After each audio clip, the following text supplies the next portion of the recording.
Bonjour tout le monde, cette vidéo va être très courte, c'est juste pour vous dire que actuellement, tous les jours, je vous publie une vidéo qui va vous aider dans votre déclaration d'impôt sur des points très particuliers sur lesquels on se pose parfois beaucoup de questions. Donc dans cette vidéo, je veux juste vous dire que malgré tout, si vous ne trouvez pas réponse à vos questions dans ce que je vous partage, il y a sur le site des impôts un document de 400 pages. Donc là, bon courage. Mais en tout cas, il a le mérite d'exister. Effectivement, cette brochure pratique a été publiée et donc est disponible sur votre espace impôt.gouv. Donc, je vous invite à aller la télécharger si besoin. Mais donc, auparavant, peut-être qu'une de mes vidéos va pouvoir vous donner réponse à vos interrogations. Très vite, on va voir ce que nous dit Marie-Ève Freinet quand même. Donc, depuis le 13 avril, eh bien, on peut faire sa déclaration d'impôt. On nous a transmis le nouveau barème kilométrique si vous faites les frais réels au lieu de la déduction de 10% sur vos revenus. Donc ce fameux formulaire donc c'est plutôt un livret, donc 400 pages. Ensuite, qu'est-ce qu'on nous dit? Donc il y a eu des modifications sur la déclaration des revenus professionnels. Voilà, donc pour les revenus 2022, déclarés ce printemps, les changements sont moins spectaculaires, mais l'administration attire quand même l'attention des ménages sur certaines évolutions. 3 concernent la déclaration des salaires et revenus professionnels. Donc faites attention si vous êtes concerné. Tout d'abord, les services fiscaux rappellent que depuis le 1er janvier 2022, le plafond annuel des heures supplémentaires ou complémentaires exonérés a été porté à 7 500 € contre 5 000 € auparavant. En outre, jusqu'à la fin 2025, la monétisation des jours de repos ou de réduction du temps de travail, RTT, non posé est exonérée d'impôt également dans la limite commune avec les heures supplémentaires de 7 500 €.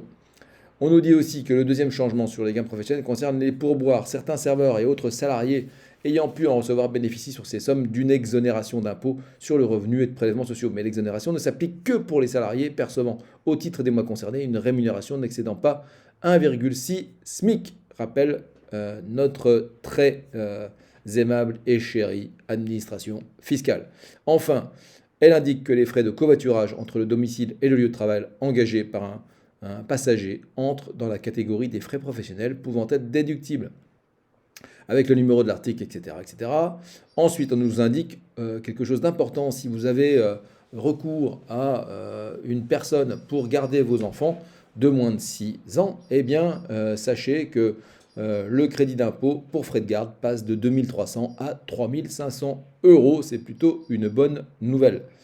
Ensuite, autre modification signalée par le fisc, donc la réduction d'impôt au taux de 66% pour les dons à des organismes d'intérêt général est étendue aux syndicats mixtes de gestion forestière et aux groupements syndicaux forestiers lorsque les sommes sont destinées à l'entretien, à la restauration ou à l'acquisition de domaines forestiers bénéficiant de certificats de gestion durable. C'est très spécifique, donc tout le monde ne va pas être concerné là-dessus.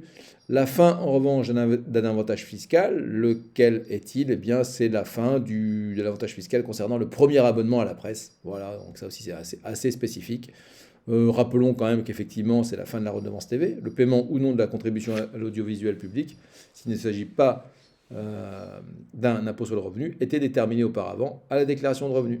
Il était en effet demandé au déclarant de préciser s'il disposait d'un téléviseur. C'est vrai que ça faisait un peu un autre temps. Mais le paiement de la redevance TV, c'est fini. La contribution à l'audiovisuel public a été supprimée au 1er janvier 2022 dans le cadre de la loi de finances rectificative. Voilà, merci Marie-Ève Freinet pour ce rappel.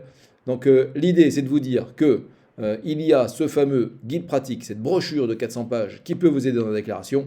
Et sinon, eh bien, allez sur ma chaîne YouTube et vous allez trouver toute une liste de vidéos sur comment déclarer vos revenus issus de l'immobilier, comment déclarer vos revenus issus de vos locations meublées et plein d'autres sujets un peu chichiteux sur lesquels vous pouvez vous faire des nœuds au cerveau. Normalement, la réponse est dans mes vidéos. À très bientôt.